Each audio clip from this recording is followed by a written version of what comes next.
എല്ലാവർക്കും നമസ്കാരം.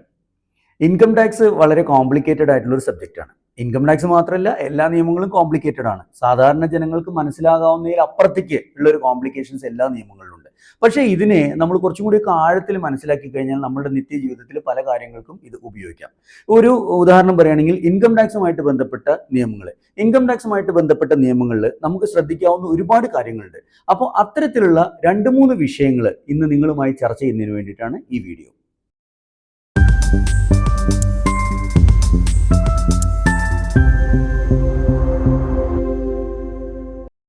ഇതിൽ ഒന്നാമത്തെ കാര്യം, ട്രസ്റ്റുകളും സൊസൈറ്റികളും ഒക്കെ നടത്തുന്ന വിദ്യാഭ്യാസ സ്ഥാപനങ്ങൾക്ക് ഇൻകം ടാക്സിന്റെ സെക്ഷൻ 1023C പ്രകാരം എക്സംഷൻ ക്ലെയിം ചെയ്യാറുണ്ട്. നമ്മൾ സാധാരണ ട്രസ്റ്റുകൾക്ക് സെക്ഷൻ 12A പ്രകാരം രജിസ്ട്രേഷൻ ക്ലെയിം ചെയ്യുന്നത് പോലെ തന്നെ ഇത്തരം സ്ഥാപനങ്ങൾക്ക് 1023C പ്രകാരം എക്സംഷൻ ക്ലെയിം ചെയ്യാറുണ്ട്. അത്തരത്തിൽ എക്സംഷൻ ക്ലെയിം ചെയ്യുമ്പോൾ ചില കണ്ടീഷൻസ് ഉണ്ട്. ഒന്നാമത്, ഇതിലെ മെമ്പേഴ്സ് യാതൊരു തരത്തിലുള്ള സാമ്പത്തിക ആനുകൂല്യങ്ങൾ ഈ ട്രസ്റ്റിന്നോ സൊസൈറ്റിന്നോ കൈപ്പറ്റാൻ പാടില്ല. അതേപോലെ തന്നെ ഇത്തരം ട്രസ്റ്റുകളുടെ അല്ലെങ്കിൽ സൊസൈറ്റികളുടെ വാർഷിക വരുമാനം 5 കോടി രൂപയിൽ കൂടാനും പാടില്ല. അപ്പോൾ ഒരു ചോദ്യം ഇവിടെ വരുന്നത്, സപ്പോസ് ഇത്തരം സ്ഥാപനങ്ങളുടെ വരുമാനം 5 കോടി രൂപയ്ക്ക് മുകളിലായി കഴിഞ്ഞാൽ അല്ലെങ്കിൽ 5 കോടി ക്രോസ് ചെയ്ത് കഴിഞ്ഞാൽ ഇവർക്കുള്ള എക്സംഷൻ നഷ്ടപ്പെടൂ എന്നാണ്. അപ്പോൾ ഇവിടെ പറയാനുള്ളത്, ഇത്തരത്തിലുള്ള എക്സംഷൻ നഷ്ടപ്പെടില്ല. അതിന് ചെയ്യേണ്ട കാര്യം വെച്ചാൽ, ഈ വരുമാനം എന്നാണോ 5 കോടി ക്രോസ് ചെയ്യുന്നത് വെച്ചാൽ ഇമ്മീഡിയറ്റ്ലി നിങ്ങൾ എന്ത് ചെയ്യണം, ഒരു ഫോം 10AB നമ്മളൊരു അപ്ലിക്കേഷൻ ഫയൽ ചെയ്യുക. ഫോം 10AB അപ്ലിക്കേഷൻ ഫയൽ ചെയ്തിട്ട് ഇവരുടെ എക്സംഷനെ 1023AC നിന്നും section 12A subsection 1 subsection AC എന്നൊരു സെക്ഷൻ ഉണ്ട്, ആ സെക്ഷനിലേക്ക് നമ്മളുടെ രജിസ്ട്രേഷൻ ആക്കി മാറ്റണം. ഇങ്ങനെ രജിസ്ട്രേഷൻ അപ്ലിക്കേഷൻ കൊടുത്തു കഴിഞ്ഞാൽ 10AB അപ്ലിക്കേഷൻ കൊടുത്തു കഴിഞ്ഞാൽ 6 മാസത്തിനുള്ളിൽ നിങ്ങളുടെ മറ്റ് കണ്ടീഷൻസ് ഒക്കെ ഓക്കെ ആണെങ്കിൽ നിങ്ങൾക്ക് 6 മാസത്തിനുള്ളിൽ രജിസ്ട്രേഷൻ കിട്ടുകയും ഈ രജിസ്ട്രേഷന് 5 വർഷത്തെ വാലിഡിറ്റി ഉണ്ടായിരിക്കുകയും ചെയ്യും. അപ്പോൾ പറയുന്നത് വെച്ചാൽ, നമ്മൾ 1023AC എക്സംഷൻ ക്ലെയിം ചെയ്തിരുന്ന സ്ഥാപനം എന്നാണോ ഈ 5 കോടി ക്രോസ് ചെയ്യുന്നത് അപ്പൊ തന്നെ ഈ 12A രജിസ്ട്രേഷൻ മാറ്റുകയും നിങ്ങൾക്ക് തുടർന്ന് ഈ പറഞ്ഞ 5 വർഷത്തേക്ക് ഈ എക്സംഷൻ, അതായത് പുതിയ സെക്ഷനിലുള്ള എക്സംഷൻ കണ്ടിന്യൂ ചെയ്യാൻ സാധിക്കുന്നതുമാണ്. അടുത്തത്, അഗ്രികൾച്ചർ ലാൻഡ് വിൽക്കുമ്പോൾ ക്യാപിറ്റൽ ഗെയിൻ വരുമോ എന്നതുമായി ബന്ധപ്പെട്ട ഒരു സംശയമാണ്. അപ്പോൾ അഗ്രികൾച്ചർ ലാൻഡ് വിൽക്കുമ്പോൾ സാധാരണ നിലയ്ക്ക് ക്യാപിറ്റൽ ഗെയിൻ വരില്ല എന്നുള്ളത് പൊതുവെ എല്ലാവർക്കും അറിയാവുന്ന ഒരു കാര്യമാണ്. അതിലൊരു കണ്ടീഷൻ ആണ് പറയുന്നത്, ഈ പറഞ്ഞ അഗ്രികൾച്ചർ ലാൻഡ് തൊട്ടടുത്ത മുനിസിപ്പാലിറ്റിയിൽ നിന്നും 8 കിലോമീറ്റർ എയർ ഡിസ്റ്റൻസ് ഉണ്ടായിരിക്കണം. അങ്ങനെയാണെങ്കിൽ അത് അഗ്രികൾച്ചറൽ ലാൻഡ് ആണെങ്കിൽ അത് വിൽക്കുമ്പോൾ വരുന്ന അത് ട്രാൻസ്ഫർ ചെയ്യുമ്പോൾ വരുന്ന എമൗണ്ടിന് ക്യാപിറ്റൽ ഗെയിൻ വരുന്നില്ല. പക്ഷേ ഇവിടെ ചില ആളുകൾക്ക് ഒരു സംശയം വരുന്നത്, എൻ്റെ കയ്യിലുള്ളത് ഒരു അഗ്രികൾച്ചറൽ ലാൻഡാണ്, അതായത് ആസ് പെർ റവന്യൂ റെക്കോർഡ്സ് ഇതൊരു അഗ്രികൾച്ചറൽ ലാൻഡാണ്. പക്ഷേ ഞാനിവിടെ അഗ്രികൾച്ചറൽ ആക്ടിവിറ്റീസ് ഒന്നും ചെയ്യുന്നില്ല, അഗ്രികൾച്ചറൽ ആക്ടിവിറ്റി ഒന്നും ചെയ്യാണ്ട് ഒഴിഞ്ഞു കിടക്കുന്ന ഒരു പറമ്പാണ്. ഇത് ട്രാൻസ്ഫർ ചെയ്യുമ്പോൾ എനിക്ക് ഇൻകം ടാക്സ് വരുമോ എന്നുള്ളതാണ് ചോദ്യം. അപ്പോൾ ഇവിടെ പറയാനുള്ളത്, ഇത്തരത്തിലുള്ള അഗ്രികൾച്ചറൽ ലാൻഡ്, അതായത് ആസ് പെർ റവന്യൂ റെക്കോർഡ് ഇത് അഗ്രികൾച്ചറൽ ലാൻഡ് ആണെങ്കിൽ അവിടെ നിങ്ങൾ അഗ്രികൾച്ചറൽ ആക്ടിവിറ്റി ഒന്നും ചെയ്തിട്ടില്ലെങ്കിൽ പോലും ഇത് വിൽക്കുമ്പോൾ ഇൻകം ടാക്സ് ഒന്നും വരുന്നില്ല. ഇത് 2021 Santosh Meenakshi textiles versus income tax officer എന്ന ഒരു കേസിൽ ചെന്നൈ ബെഞ്ചിന്റെ ഒരു നിർണായകമായ വിധിയുണ്ട്.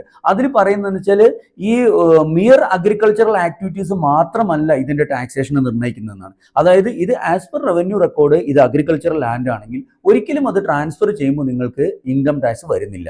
അപ്പോൾ ചുരുക്കി പറഞ്ഞു കഴിഞ്ഞാൽ, അഗ്രികൾച്ചറൽ ലാൻഡ് വിൽക്കുമ്പോൾ നിങ്ങൾക്ക് ഇൻകം ടാക്സ് വരില്ല. ഈ ഒരു കണ്ടീഷൻ മാത്രം ശ്രദ്ധിക്കുക. ഇത് മുനിസിപ്പാലിറ്റിയിൽ ആയിരിക്കരുത്.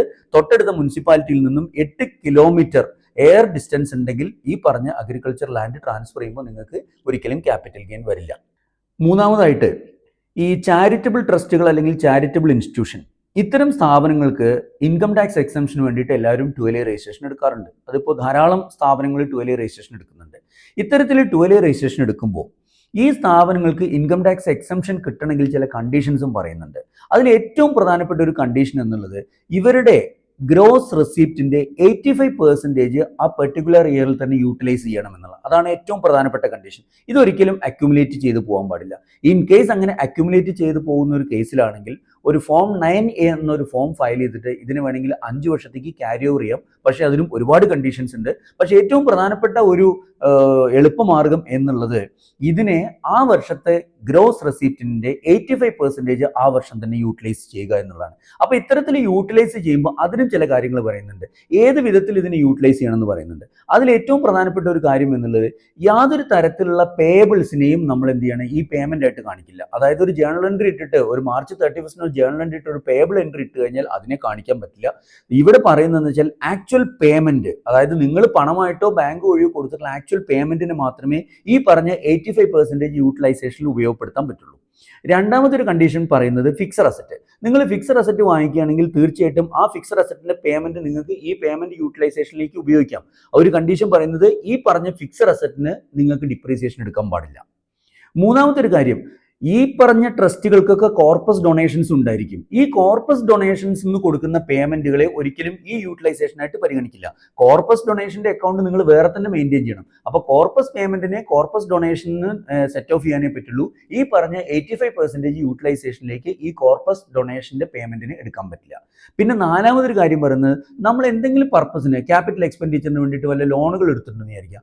ആ ലോണിന്റെ റീപേയ്മെന്റിനെ ഒരിക്കലും ഈ പറഞ്ഞ യൂട്ടിലൈസേഷനായിട്ട്, അതായത് 85% യൂട്ടിലൈസേഷന് ഈ ലോൺ റീപേയ്മെന്റിന് കൺസിഡർ ചെയ്യാൻ പറ്റില്ല. പിന്നെ അഞ്ചാമത്തെ ഒരു കാര്യം പറയുന്നത്, സമാന സ്വഭാവത്തിലുള്ള ട്രസ്റ്റുകൾക്കോ ഇൻസ്റ്റിറ്റ്യൂഷൻസിനോ ഒക്കെ വേണമെങ്കിൽ നമ്മൾ പേയ്മെന്റ് കൊടുക്കും. ഇത്തരത്തിൽ കൊടുക്കുന്ന പേയ്മെന്റുകളെയും ഈ പറഞ്ഞ യൂട്ടിലൈസേഷനായിട്ട് നമുക്ക് കൺസിഡർ ചെയ്യാം. 85% യൂട്ടിലൈസേഷനിലേക്ക് ഈ പേയ്മെന്റിന് എടുക്കാം. അവിടെ ഒരു കണ്ടീഷൻ പറയുന്നത്, ഈ പേയ്മെന്റ് വാങ്ങിക്കുന്ന അല്ലെങ്കിൽ പേയ്മെന്റ് സ്വീകരിക്കുന്ന ഡോണീസ് ഒരിക്കലും ഇത് എന്ത് ചെയ്യാൻ പാടില്ല, കോർപ്പസ് ഡൊണേഷനായിട്ട് കൺസിഡർ ചെയ്യാൻ പാടില്ല. അവരിതിനെ നോർമൽ ഡൊണേഷനായിട്ട് കൺസിഡർ ചെയ്യുന്നെങ്കിൽ മാത്രമേ നമ്മളെ സംബന്ധിച്ചിടത്തോളം ഇവിടെ നമ്മളുടെ എക്സ്പെൻസിനെ എടുക്കാൻ പറ്റുള്ളൂ.